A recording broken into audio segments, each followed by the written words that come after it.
Hello to everyone. I'm Nicolas Bornozis of Capital Link, and I am delighted to welcome you to Capital Link's Trending News podcast series.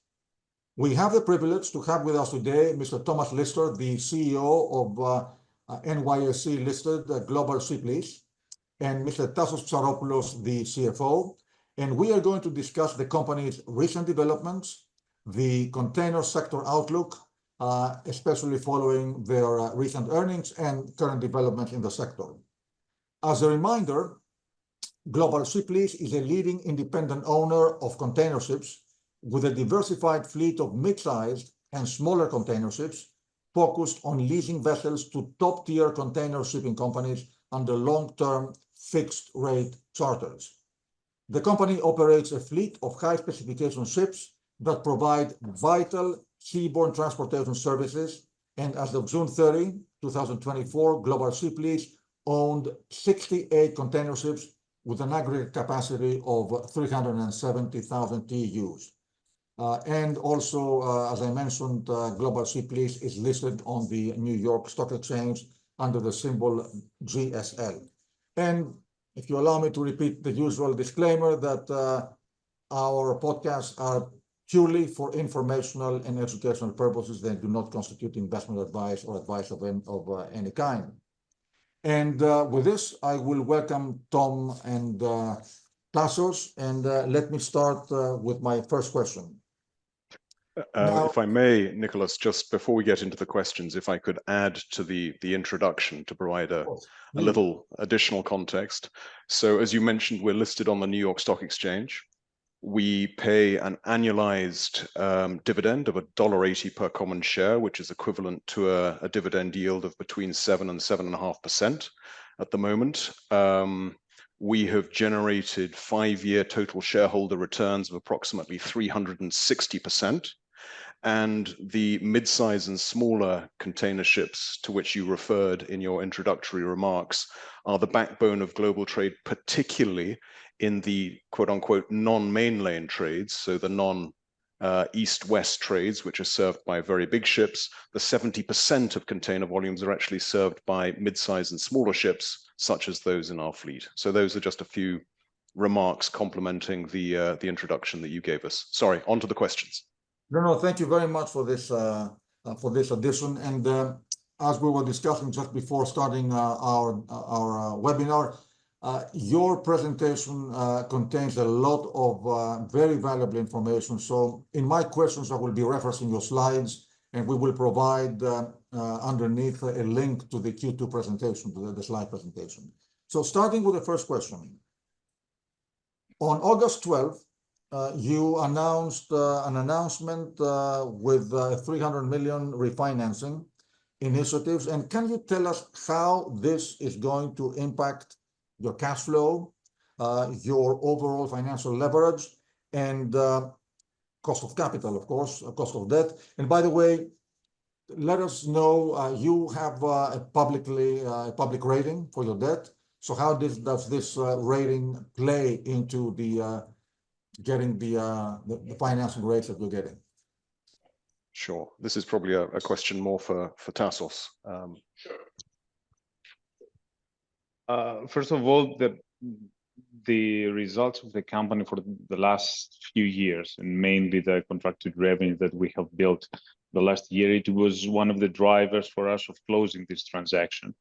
So we have managed, in that case, with this facility to refinance existing facilities. So on your question on the leverage, there haven't been any change, because the reality, it was the same amount already in our books. But now we have managed to drop the cost of debt from 457 basis points to below 4%. So it's 398. We have extended the maturity from 2.6 years to 4.2 years.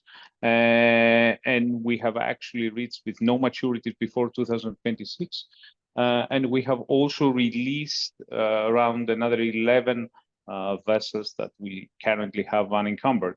In general, the cash flow has been corrected due to the cost of debt, and mainly it has added less risk for us and less refinance risk, since, as we mentioned, we are secured for actually more than 1.5 years right now until we have the next maturity. And to address your point, Nicolas, on or your question on the credit ratings, you're absolutely right. We have corporate credit ratings of Ba2 and with Moody's and BB positive with or BB plus with both S&P and Kroll. But more to the point, we also have a credit rating of investment grade on some paper that we placed in the US private placement environment, and that has been extremely helpful. So I would say that the credit ratings do genuinely add value and have allowed us to diversify our access to debt capital. So not only do we have extensive relationships with traditional lending banks, which is the conduit through which Tassos and his team placed the 300 million recent refi, but also we're dipping into the US private debt markets, which we think is a very valuable additional source of capital.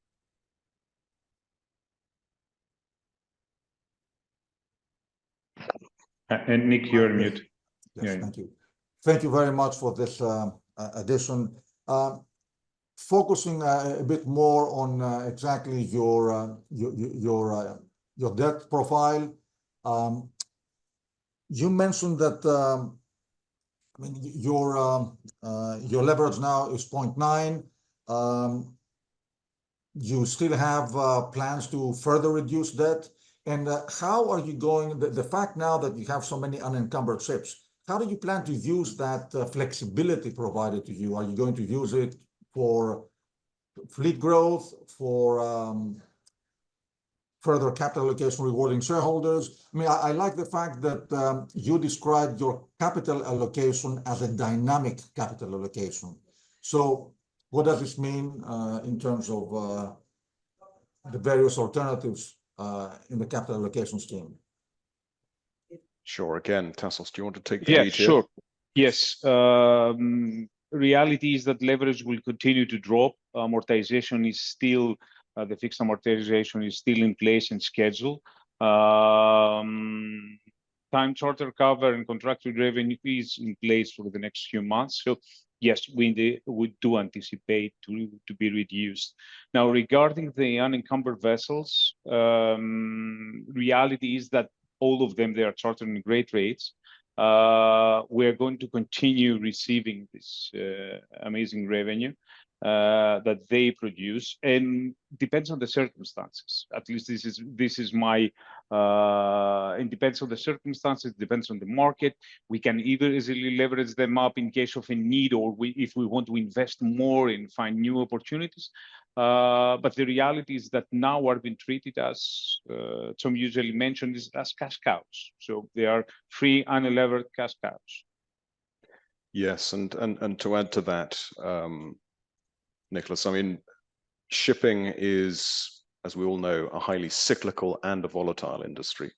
And that cyclicality and volatility presents risks that we have to manage, but also opportunities that we want to capture through the cycle. So in our view, the best way to manage such a cyclical and volatile business is to maximize optionality on our side. And having low leverage at this point in the cycle allows various options to us from a capital allocation perspective. And as you rightly said, it's a dynamic policy that we adopt for capital allocation. So the way we allocate capital is going to depend on where we are in the cycle, where the opportunities are, and where we believe that we can unlock the most value on a risk-adjusted basis for our shareholders. So we'll pivot between dividends, buybacks, delevering, selective acquisitions, depending upon where we are. And it's worth emphasizing that on the dividend front, that we have just increased our dividend by 20%. So we've gone from $1.50 annualized to $1.80 annualized, because we felt that on the back of contracted cash flows that have surprised us to the upside, we managed to add 400 million of contracted revenues to our revenue base during the first half of this year. We wanted to share some of that upside with shareholders and increasing the dividend with this supplemental element, this 20% supplemental element to the dividend, struck us as the appropriate allocation of capital. But at other times, we've bought back shares, so we've spent a total of 57 million in aggregate buying back shares through the cycle. And as Tassos said earlier, our delevering is something that is both aggressive and well managed through the cycle and leads into the flexibility that we've both discussed. Okay, if I can ask you, what is the charter cover that you have right now? Charter cover now, or as at June 30th, is 1.8 billion contracted revenues, which is a weighted average term, I think, of a little over 2 years, 2.2 years, Tassos? Yeah, 2.2 years. So I gather that low leverage, enhanced cash flow, low break-even rates are all these reasons behind the 20% in. That's right. Yeah, it's added forward visibility on cash flows combined with a very robust balance sheet that allows us to pay out this supplemental dividend. You're absolutely right. And as you have mentioned, and just to be clear, it's the supplemental dividend. It's not like a special one, just 1 quarter. It's been based on new rates that they are for long term and a very good balance sheet. Very good. Thank you. So moving now to the next topic of fleet preservation, fleet renewal, and so on. If you allow me to ask, any plans for further fleet growth? You have a great slide in your presentation referring of how you're using the cycle to create significant long-term value. So any plans for, and you have shown examples of how you acquired assets at specific points of time. Any plans for further expansion or fleet renewal given? Sure. So we're not in this business, for growth's sake. We're not looking to build an empire here. So every transaction that we do has to meet our rather strict risk and return criteria. And the transaction you referred to that we did actually over a year now, in May of last year, was the perfect combination, in our view, of buying assets at a comparatively reduced price at the right point in the cycle, with 2 years of contracted cash flow attached, which allow us to write the vessel down from a residual value risk perspective to something extremely modest that, to our mind, provides pure upside for onward employment. So low risk, high returns, high potential for onward employment, and downside cover. So that's ideally what we're looking for. We do so opportunistically. So we look at, we're fairly confident at pretty much every transaction, every sale and transaction that comes into the market, and including those that are off market, we run numbers on, and if we like them, we move ahead. If they don't meet our criteria, we leave them. And if we're outbid by others who are willing to put more money on the table than we are, then we let them go. So I think discipline is the key watchword of our growth and acquisition strategy. Now, having said that, ships don't live forever, So we do obviously have fleet renewal in the backs of our minds, because while we've been milking these cash cows very successfully and on a very high yielding basis, over time you do have to renew the asset base. So clearly that's a consideration. Thank you. So you have focused primarily on mid-size and, if I can call them, mid-life vessels.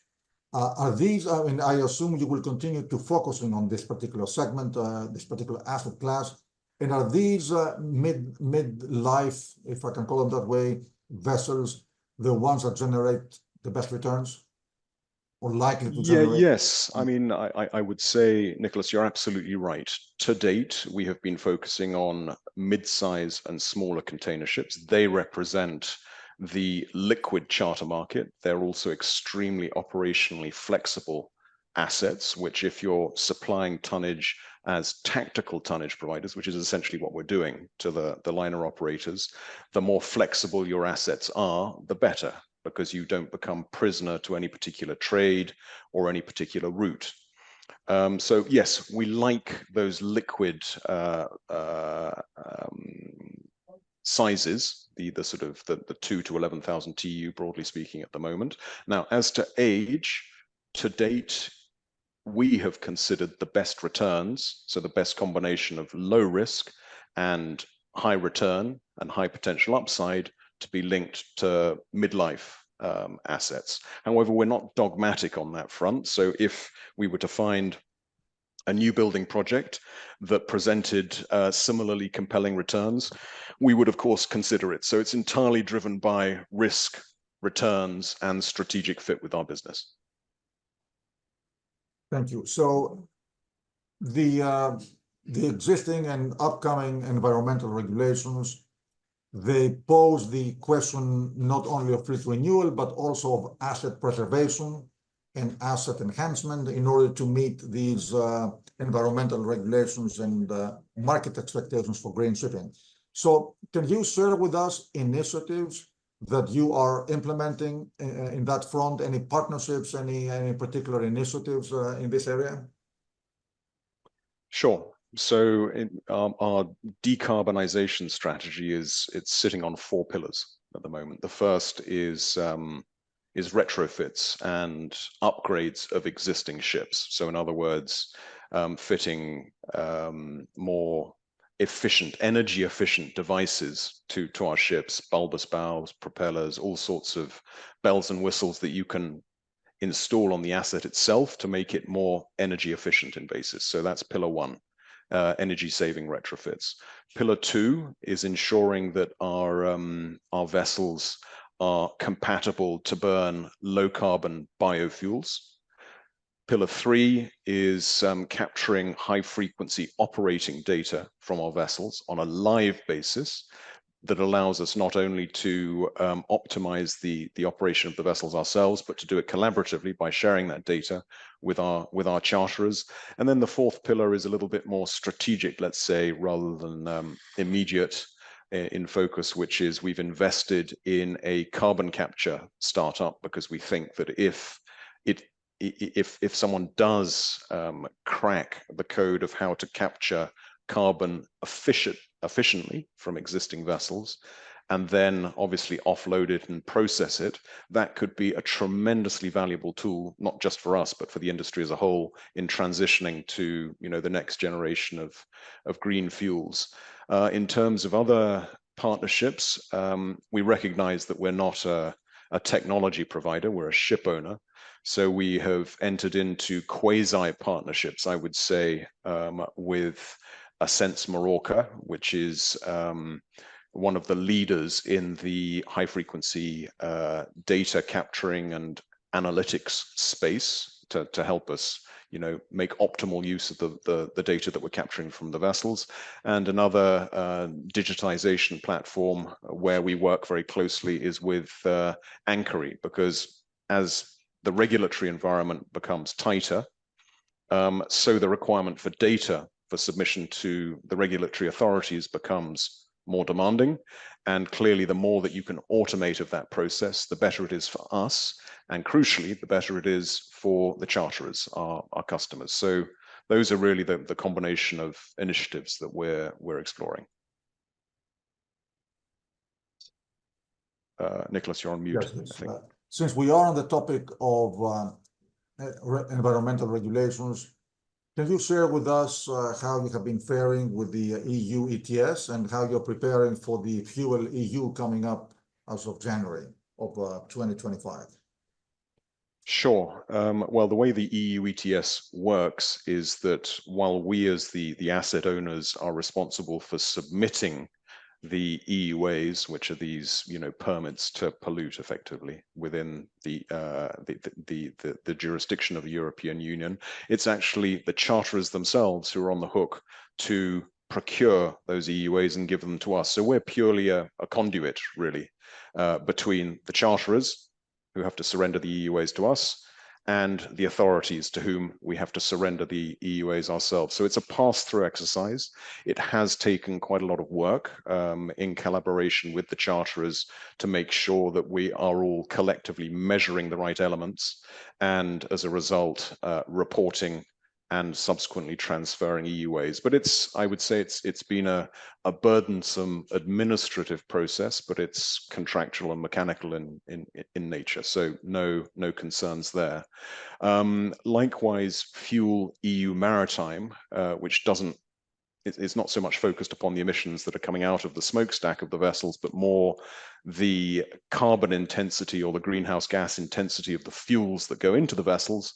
That's once again something that we're collaborating very, very closely with our customers, the charterers, to make sure that we manage the flow of information correctly, because once again, it's the charterers who select the fuels and purchase the fuels, and they who will be responsible for documenting the GHG intensity of those fuels and making sure that we have the right documentation and information to be compliant from a regulatory perspective. So it's all a bit of an administrative headache, Nicolas, but it's not rocket science, fortunately.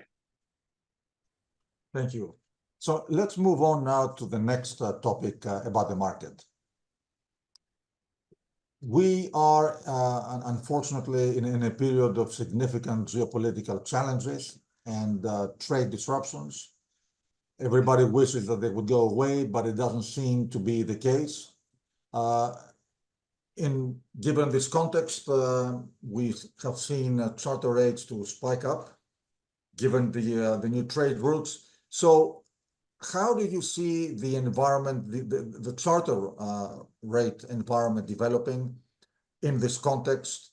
A number of people feel that even if, and we all hope it will happen sooner rather than later, even if we return to a peaceful situation, that the new routes that have been implemented may not go away, and we may see a sustainable change in the way that global commerce is done. So what is your take on that?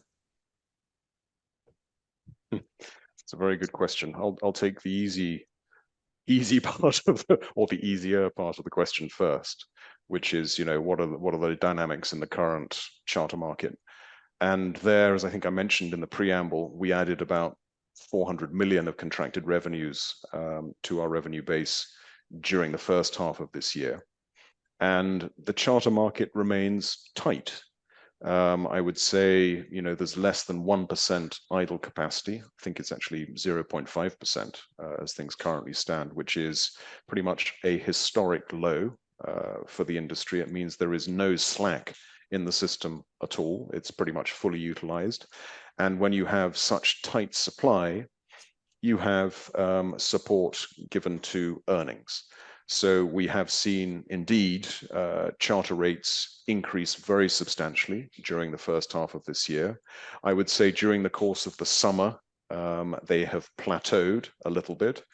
And we're waiting to see what will happen from here. Only time will tell. But in the meantime, our business model is effectively based upon taking the low risk approach and doing what we can to capitalize on some more supportive environments while they last, to build out our forward contract cover and cash flow visibility. So I would say at the moment, the charter market is extremely supportive, and we're seeing capacity to forward fix some ships even off 2025 positions, which gives you a sense of the degree of tightness in the market on the one hand, and perhaps forward confidence from charterers on the other hand, that they will indeed need this additional capacity going forward. All right, so that's the easier part of the question. The more challenging part is what happens if peace breaks out in the Middle East, and the Red Sea resolves itself. Now, tragically, from what we're seeing in the news at the moment, the notion of a peaceful outcome in the Middle East feels more remote. I mean, obviously we don't have any more insight on that than anyone on this call, but the prospect of the Red Sea reopening in the near term feels, at least to us, remote. Now, what happens if it does eventually reopen? Well, inevitably, there will be some slackening in this supply-demand tension. I mean, to back into this, when the Suez Canal effectively, a cork was put in that bottleneck when issues in the Red Sea broke out, what it caused was roughly one third in capacity terms of global containerized fleet capacity to be diverted around the Cape of Good Hope. That 1/3 of capacity was carrying roughly 1/5 of global containerized volumes themselves, the boxes. And as a result, it was estimated, I think, by analysts that that had a tightening effect on supply of roughly 10%. So it's a big deal, which means that if you suddenly uncork that, clearly there'll be an impact. But there are a couple of things, and you sort of pointed to at least one of them in your opening remarks. The first thing is that liner networks are not so easy to rejig. So there's a certain amount of inertia before the lines will either be able to or wish to rejig their current networks. And the second thing, which is maybe a less well considered, is all of the lines sped up their ships in order to offset the impact of these longer transit distances associated with diverting everything around the south tip of Africa.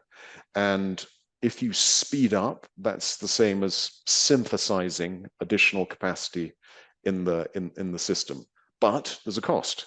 There's a cost in that you have to burn a lot more fuel, so it's economically a bit of a hit for the liner operators, which ultimately has to be passed through to the customer, and it also substantially increases emissions.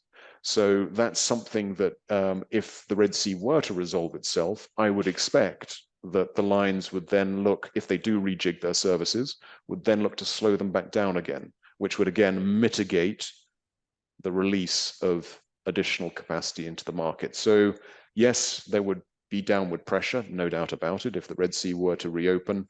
But I think there are a couple of mitigants to keep in mind. Thank you. And if I can now move to the next question, I would greatly appreciate if you can take us through the dynamics and the structure of the larger vessel segment in contrast to the smaller and mid-size segment, because I think there's quite a lot of disparity in terms of the order book, the age profile, and also the percent of global trade going through the main lanes versus the non-main lanes. And so if you can take us through that, I think that would be very interesting, since this is the segment that you're focusing on. Sure. Okay, where to start? That's quite a long question. Where to start? Okay, first of all, with the bifurcation of the fleet by size. So big ships, by which I mean ships broadly of, call it 11, 12,000 TEU up to 24,000 TEU, tend to be deployed on the big east-west trades, by which I mean the Far East to Europe, and to some degree on the Trans-Pacific, and to a far lesser degree on the transatlantic. So when I talk about the main lane trades, it's those big east-west trades I've just mentioned that I'm talking about. On the other hand, and roughly 30% or so, 25 to 30% of global containerized volumes are on those big east-west main lane trades. On the flip side, between 70 and 75% of global containerized volumes are actually maneuvered on the non-main lane trades. So on the intra-Asian trade, for example, the Latin American trades, the Africa trades, anything that falls outside of those, three main lane trades I've just mentioned. And it's on those trades, as I mentioned in the sort of the supplement to your introductory remarks, it's on those trades that it's predominantly mid-size and smaller ships are deployed. So the ships in our fleet portfolio tend to be deployed on the non-main lane trades. In terms of the order book, it's very heavily skewed towards the big ships. And if anything, I would argue that the mid-size and smaller order book, in other words, the order book of 10,000 TEU ships and below, is arguably underbuilt. And the reason that it's underbuilt is that the mid-size and smaller fleet segments are aging. So the peer group against which our vessels are competing are aging. And in fact, if you were to perform an exercise and say, okay, over the course of the next few years, say between now and 2028 or so, what would happen if you were to scrap out every single ship that hits its 25-year special survey and net that out against the order book for vessels in the same size category?